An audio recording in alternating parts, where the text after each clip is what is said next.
Welcome to Love Your Family Again and Again and Again and Again, the podcast where we focus on parenting with love and clarity.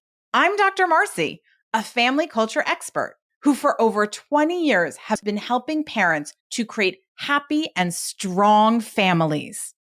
Today, I am here with Liz, who is an amazing mom of two, dare I say 2.5? Are we Two and a half. 2.5? Absolutely. Yeah. And for those of you who don't know how there can be a half child, Liz very excitedly is pregnant at this moment, which is wonderful, and congratulations. And I'm so happy. Thank you. So now that the listeners know about the half before anything else, tell everyone about your fabulous family. Yeah, absolutely. So we are 2.5. On the trying to get into the countdown mode because as anybody out there with a third child knows, it passes slower and faster at the same time, which feels crazy, but it's true.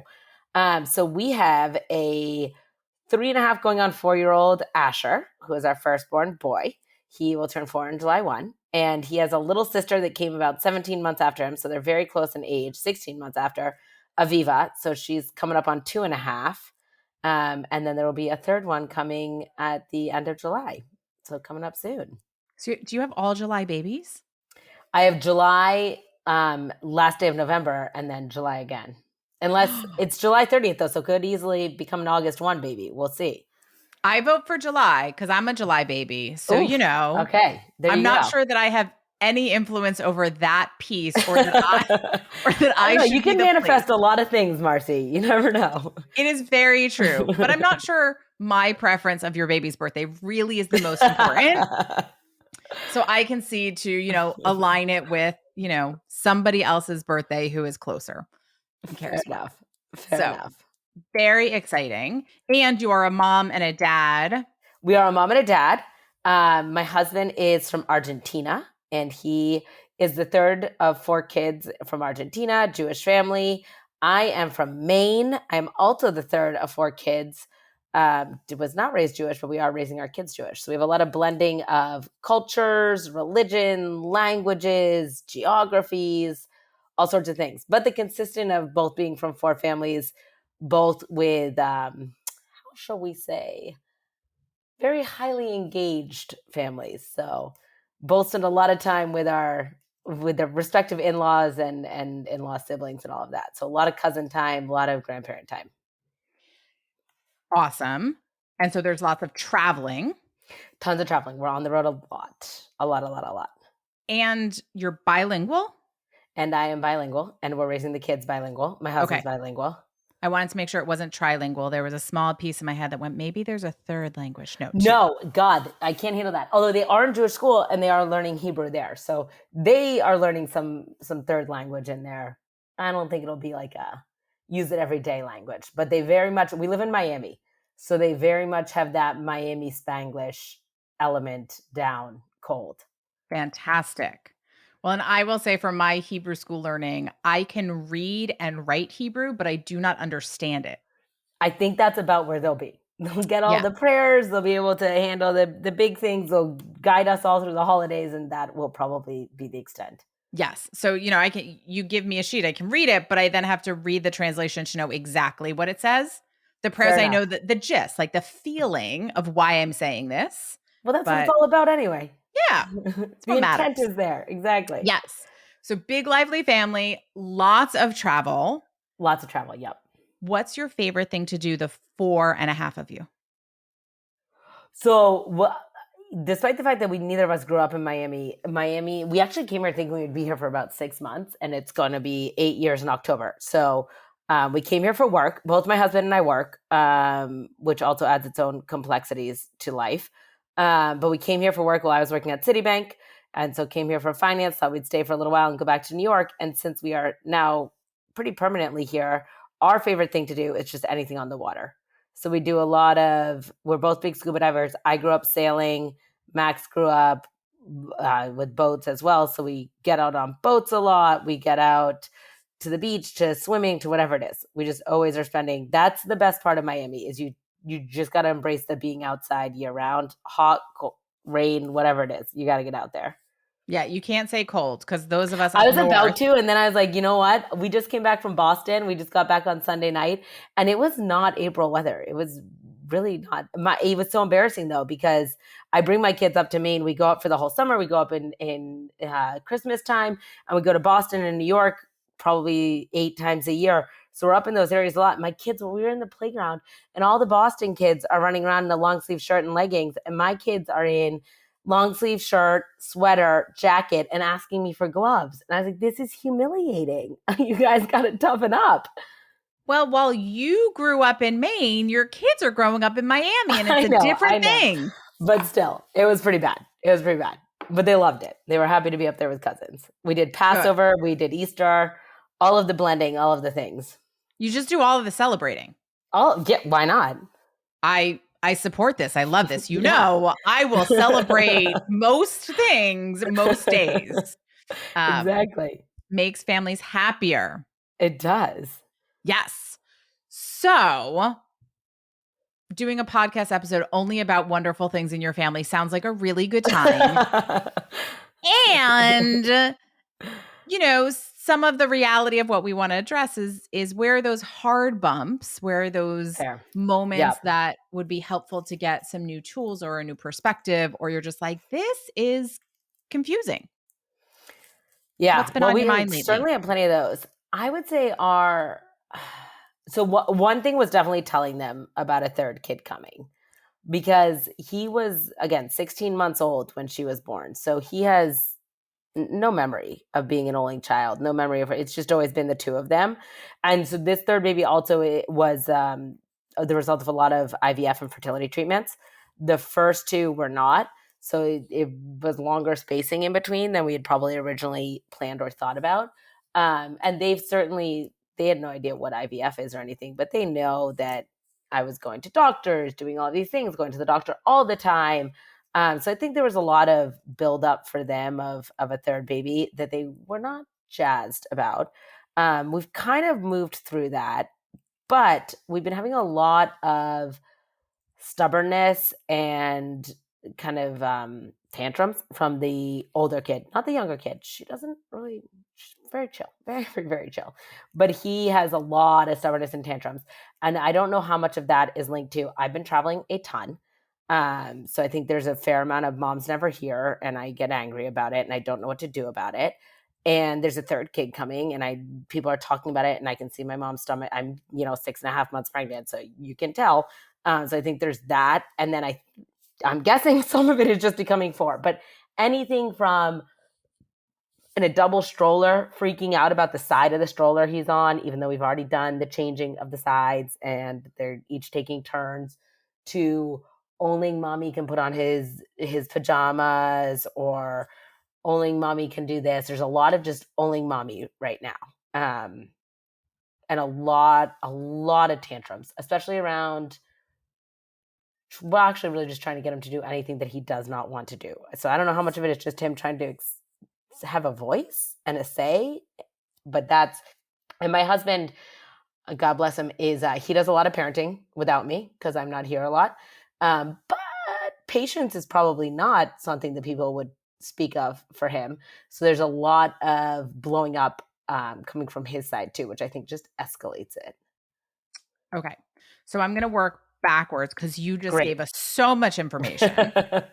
So the very first thing I'm going to say, which my guess is this is not where we were going to go, but if you're listening, I also want you to get this, is we're not going to problem solve your husband's blowing up and his frustration tolerance because he's not here.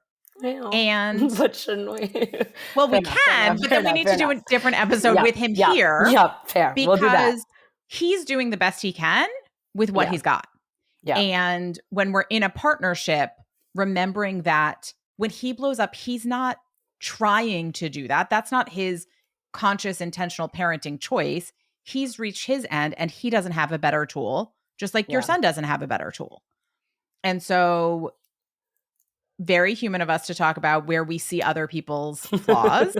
And I tend to want to focus on who is the person that I'm having this conversation with, who can I impact that change with, and we're going to keep it there. So bring the tools back to your husband. But unless you have some losing your cool issues that we're going to talk about, we're going to leave that one for another conversation. And maybe I'll just do a podcast just with him and we'll talk about that. He would love it. So there Awesome.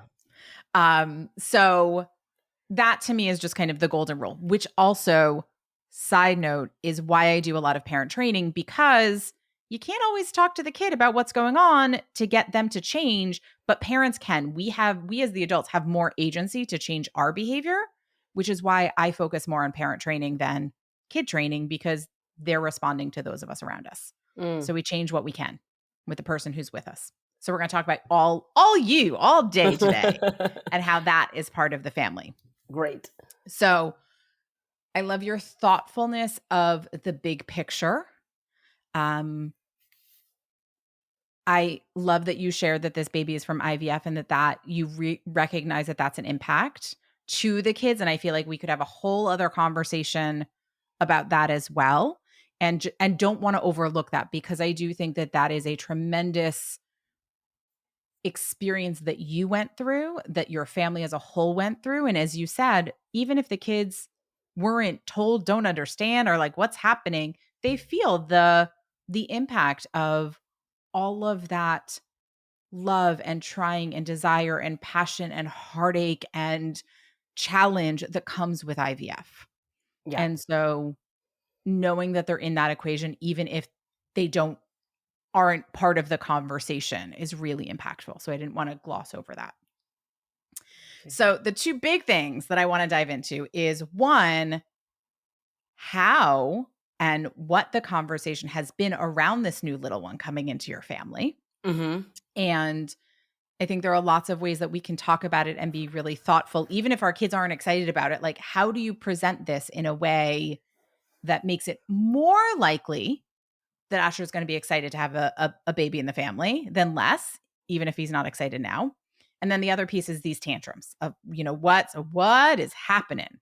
Yep. So which one do you want to start with? We can start with telling him, because that seems to be impacting less now, although maybe not, but it seems to be less now. Awesome. How did the conversation go? What did you guys do? How was the response? How did you get to a better place? A month ago, I want to say. So I was already honestly pretty big by the time we told him. And he's had teachers at school who are pregnant. So I honestly think that he kind of suspected it, but we hadn't talked about it yet. And we told him because we were actually going down to Argentina to visit family, and we didn't want him to, hear about it from cousins and wonder what was going on. So we're like, okay, we have to tell him. So we sat down with all four of us. And we said, we want to tell you something. It's really exciting. This is going to be really fun, but we also know it's going to be a change for you guys, but it's really fun. And this is, in mommy's tummy, there's another baby brother coming, and he's going to be joining our family, and it's going to be just like you and Avi. And then we're going to have 3 friends to play with all the time, and try to put it in kind of those, but also leave it very open to, but we know it's a change. And do you have any questions about it? And he honestly was just, his little sister didn't really say much, but she keeps, talking about there's a baby. And I think that's kind of all she's really latched onto. He keeps saying, I don't want another brother. I like just having me and Avi. I like it just me and Avi. We're not going to have it. So we tried to talk about, but you're going to be the captain of all the siblings. And so you get to, that's a really important role, and you get to help us so much, because he very much likes helping. He always wants to help, whether it's in the kitchen or cleaning. He likes using a vacuum cleaner. He likes cooking with us. He cooks with us all the time. He likes picking up. He likes cleaning and helping. So we were putting this very much as, you're going to be the captain. You're going to help with the baby. You're going to help take care of the baby. It's your brother. It's not mom and dad's baby. It's your brother. It's a really big, important role. So that's how we did it. He was 2 or 3 days of, do we really have to have it? I don't really want it. But then he started telling people on his own. So he told his teachers, told us, Ashley told us that you guys are having a boy, that he's going to have a little brother. And he started telling friends and family kind of on his own. And that's the most he's really talked about it. Okay. Yeah. Awesome. So it almost sounds like he kind of had to go through the thinking process himself. He got this information, was like, no way. Mm-hmm. And is like, well, okay. And you gave him some things to hold on to that sound brilliant based on who he is and what he likes. For certain kids, if you're like, it's going to be a really big job, they're like, I don't want that responsibility, get it away. Right. But you knowing your son, like that was the right decision to help put it in that context, which is awesome. And it kind of like made peace and is sharing, Yeah. which is awesome. What I wonder is if the uncertainty of what that change is part of the tantrums, but not actually about the baby brother. I think very highly likely, because we get a lot of questions. Will I be four before the baby gets here? Yes, your fourth birthday is coming before the baby gets here. And will we go to Maine? Will we go, like, what are the things? There's a lot of questions around timing, because he doesn't really grasp time in Concept. the sense of like a month, but he knows kind of order of operations. And so he always is going through what things are going to happen before the baby gets here, which Yeah. I don't know, is trying to figure out if it's a long time, a short time, what he's trying to figure out, but he's definitely trying to order it in his head somehow. Yeah.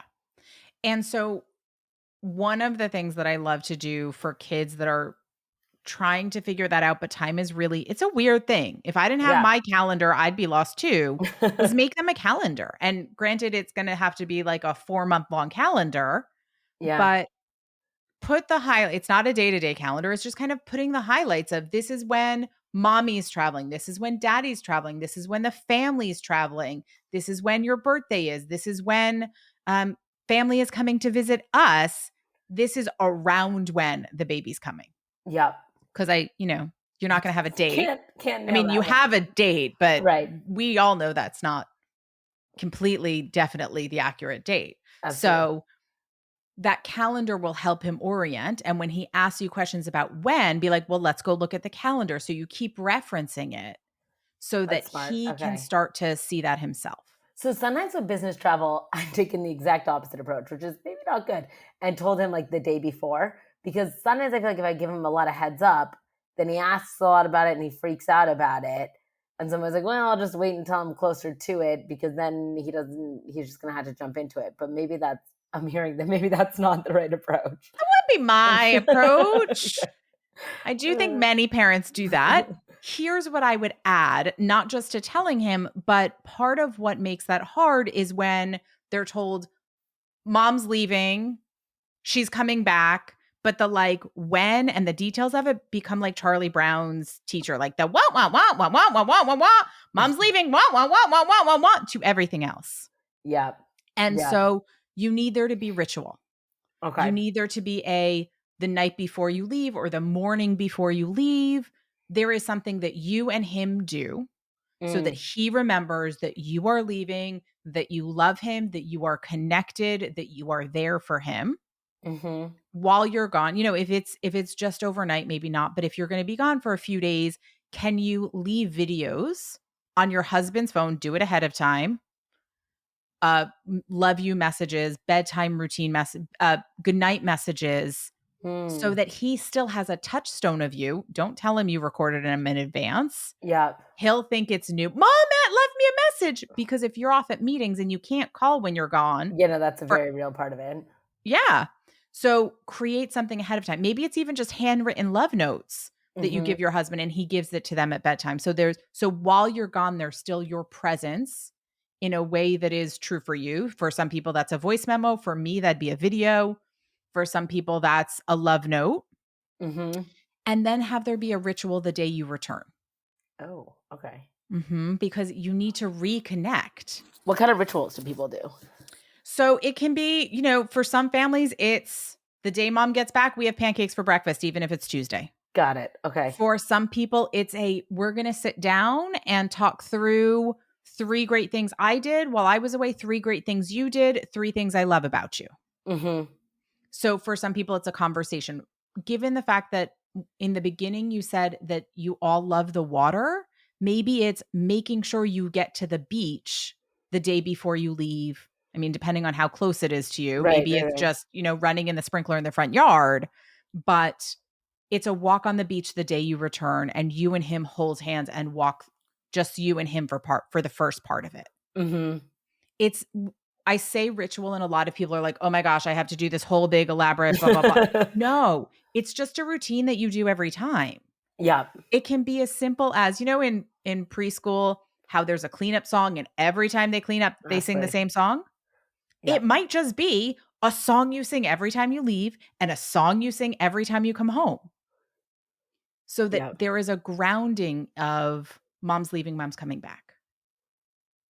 And if you give him a visual calendar, he can also then cross off the days and know when you're coming back. Because otherwise it feels like she's just gone. I don't, she coming back? Maybe and it just feels horrible Yep. because he doesn't have a calendar the way you do. No, it makes sense. Yeah. So we need to make it more concrete for him. Mm-hmm. And then those rituals help ground us, right? We all have travel rituals, whether we recognize it or not. Like we have leaving the house rituals. I need to make sure I have my cell phone, my keys, my wallet. Okay, I'm good to go. There are things you do to make sure you're packed. When you get to the airport, there are certain places you like to eat or things you like I always pick up a new book when I'm in the airport. I like buying books at the airport, which is bizarre, but just seeing what's there and being like, I'll try this and see what it is. We have weird things we do. You need to create one with him. Okay. That makes a lot of sense. Awesome. So that's going to happen with the baby too, right? There are going to have to be certain jobs that are his. Oh. Mm-hmm. So when the baby comes, Okay. there will be certain times when you're not available. And what I heard you say with the tantrum piece is that there's so much that he's like glomming to mom. Mm-hmm. Well, big time. Right after you have a baby, you are not going to be available you will be available to him for some of it, but you will be very consumed for part of that.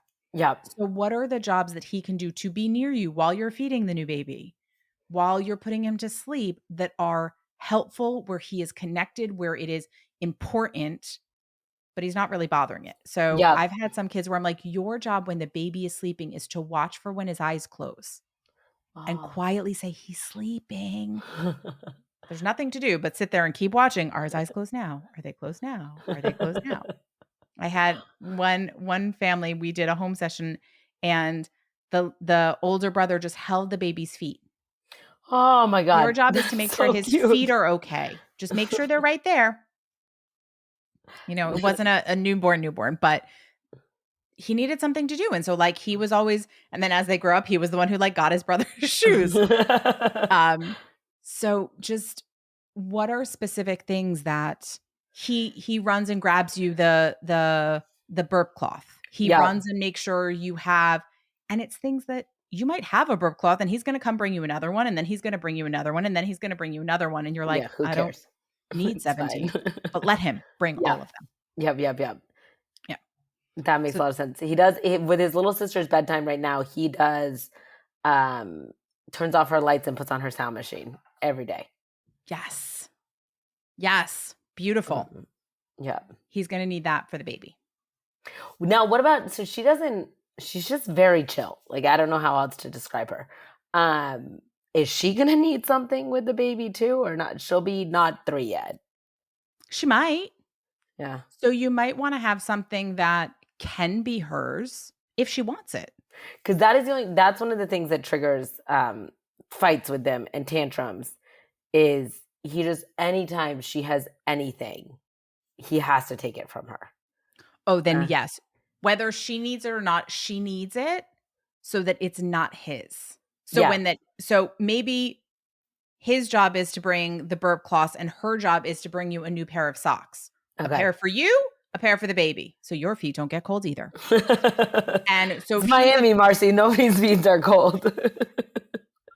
Okay, pick something else, not a pair of fan. Yes, a fan, your sunglasses, exactly, your phone, something. But that's her job. And she may not need it, but he needs to know that that's hers. Yeah. We're having a lot of issues with that. Yep. So on a daily basis, I would just start talking about when he's not upset about things. Mm-hmm. Oh, this is Avi's. Oh, this is Asher's. Oh, this is Mommy's. Oh, this is Daddy's. Mm-hmm. We are such a sharing culture, especially I can picture both of you with your big families. Everything is everyone's. Yeah, and Latin families, it's like, forget about it. Yeah.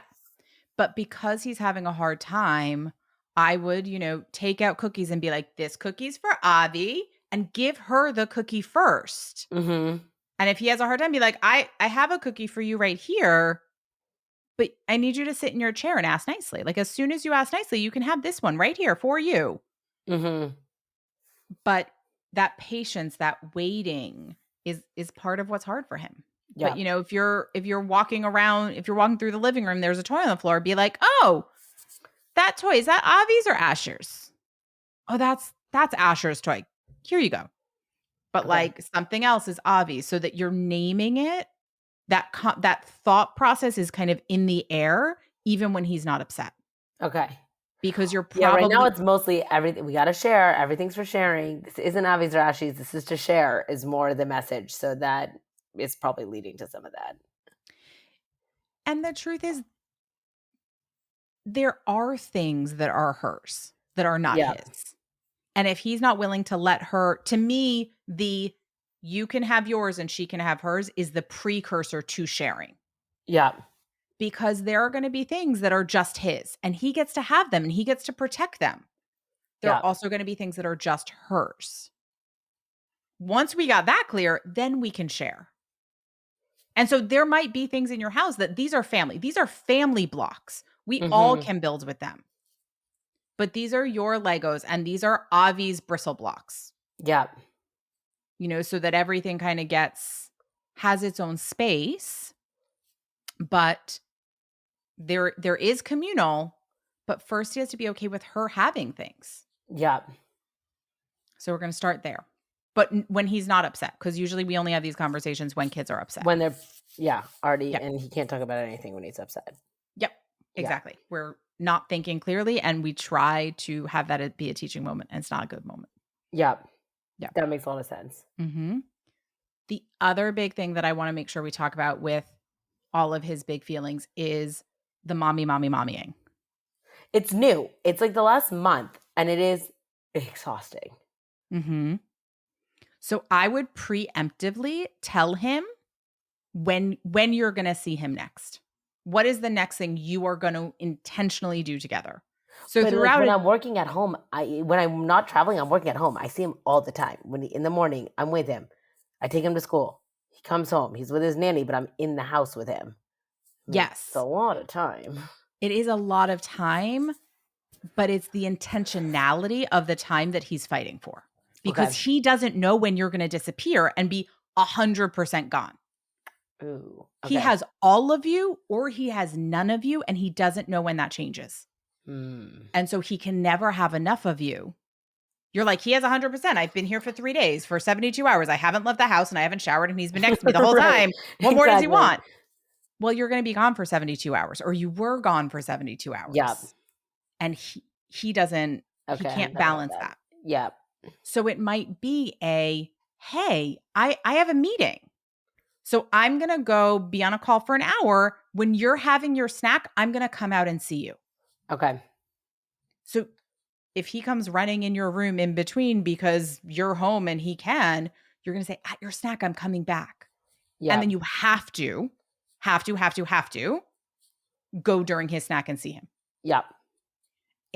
Or if you're not going to be able to make it for your snack, it's the next thing. But you tell him when you're showing up, and it might be 5 different times throughout the day. Yeah. You can show up 7 other random times, but it's the intentional. Remember I said I was going to show up after your bath and help you put your pajamas on? After bath, it's pajama time. I'm here. Yeah. Oh, right. There's a safety around that. There's like I don't have to demand you because you told me you're going to be here and then you'll be here. You told me you're going to be here and then you're here. And you told me you're going to be here and then you're there. And then you said you were going to be here and here. And then you said you weren't going to be there and then you weren't there, but you told me you'd be back here and now you're back. Okay. He doesn't know what to believe. And this is not consciously. It's not that consciously he doesn't trust you, but unconsciously his system is like, there are too many things changing. There's too much uncertainty. I don't know what's going on. And you know you've always got him. You know he is always safe. You know he is always loved. But there's something in that he's showing he doesn't understand. Mm-hmm. So you have to be really clear. So speaking of clarity, that makes sense. And I'm leaving again on Monday. So to go tell him that.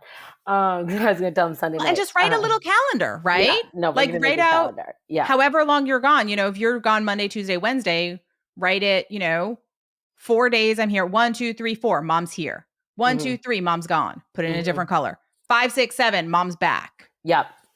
And then you get back and you write a whole new calendar because you'll be leaving again sometime in the next couple weeks. Yeah. And you can just write it out as, numbers. Yeah. He doesn't need a full fancy, glitterized. Where to begin with it. Yeah. Just clear, simple.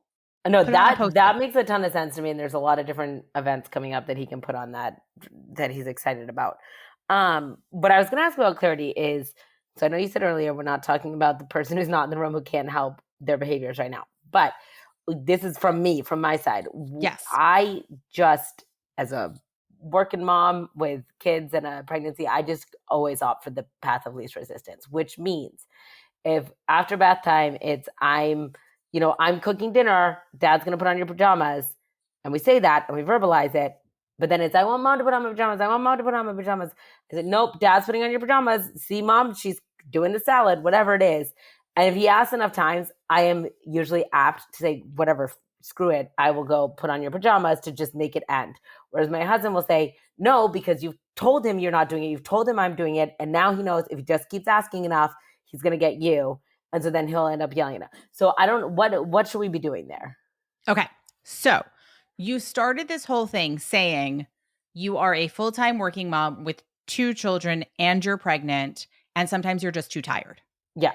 So if you know he might wear you down, just say yes.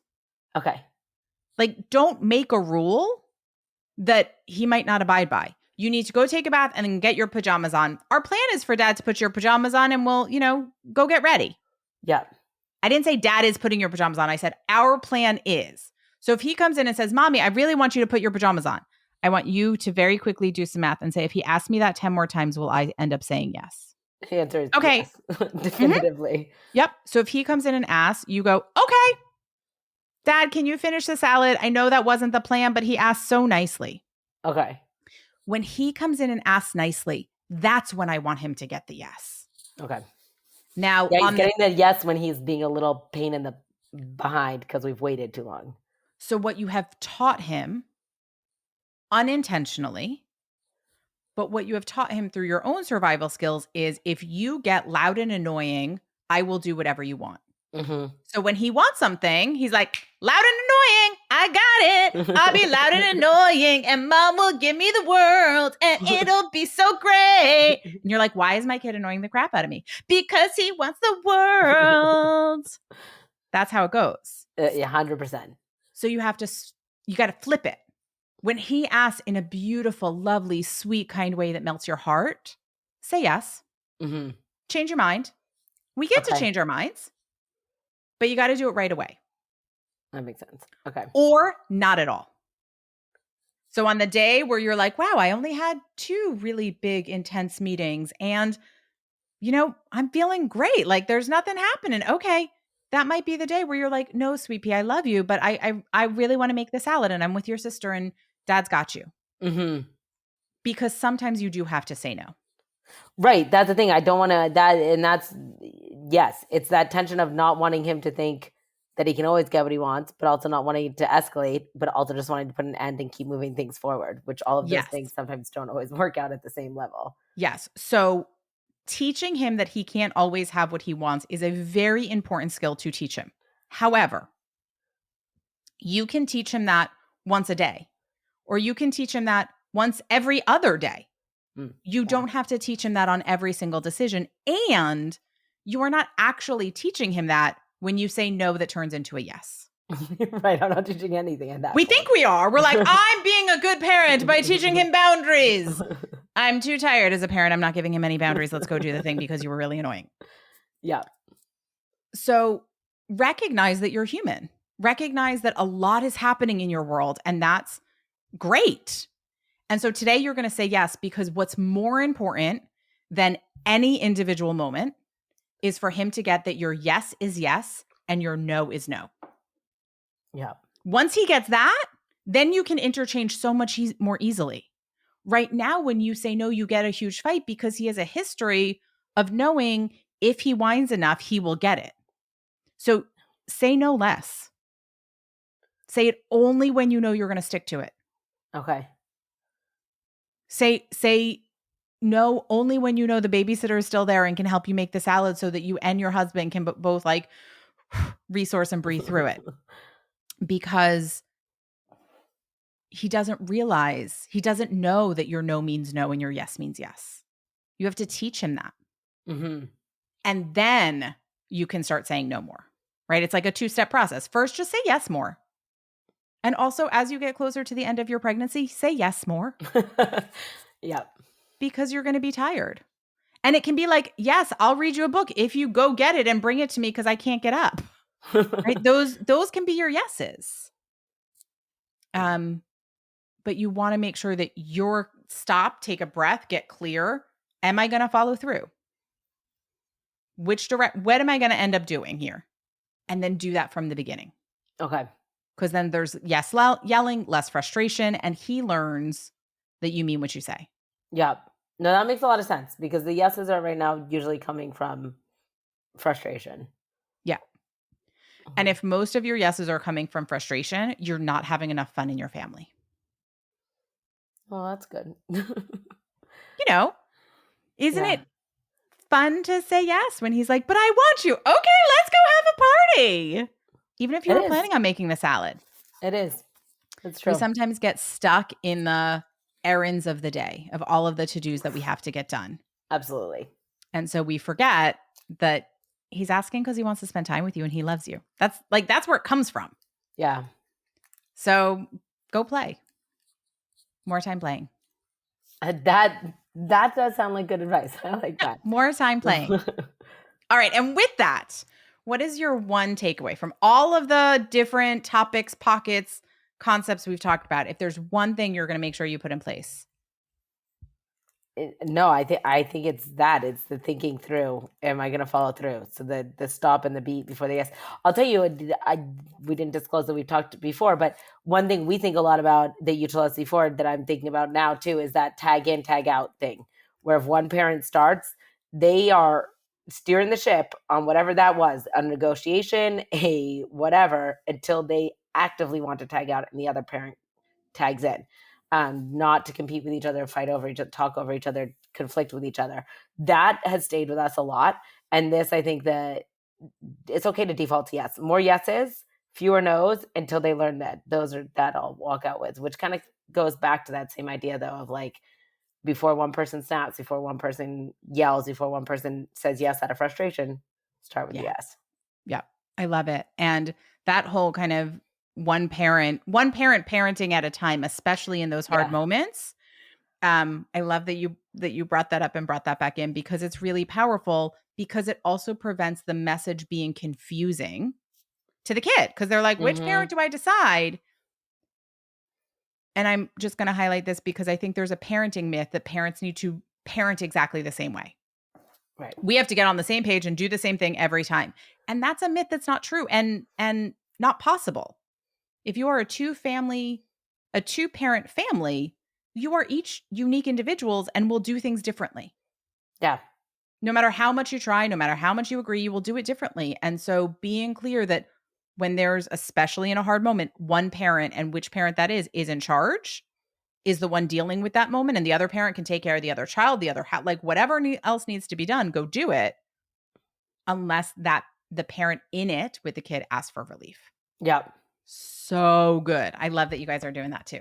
Yeah, no, that's been a big one for us. Mm-hmm. And you can certainly pair these two. And that's why I was thinking of that one because they seem to go together in a way.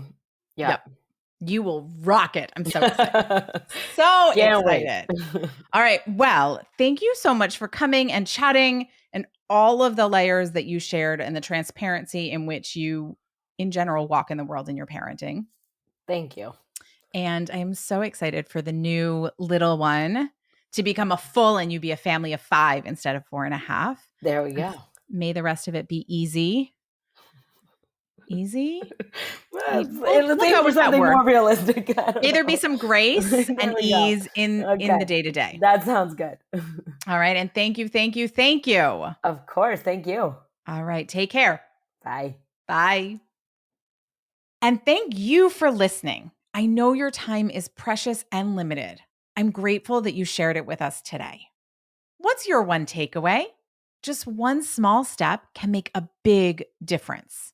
Make sure you know when new episodes come out by subscribing here and joining my mailing list at drmarcie.com/podcast. Do you want to be a guest on a future episode of Love Your Family again and again and again and again? Then go to drmarcie.com/podcast guest and let me know. Finally, do you need individualized help for your family? Then go to drmarcie.com/contact and connect with my team to learn how we can help you. Remember, blue skies are ahead and we're going to get there together.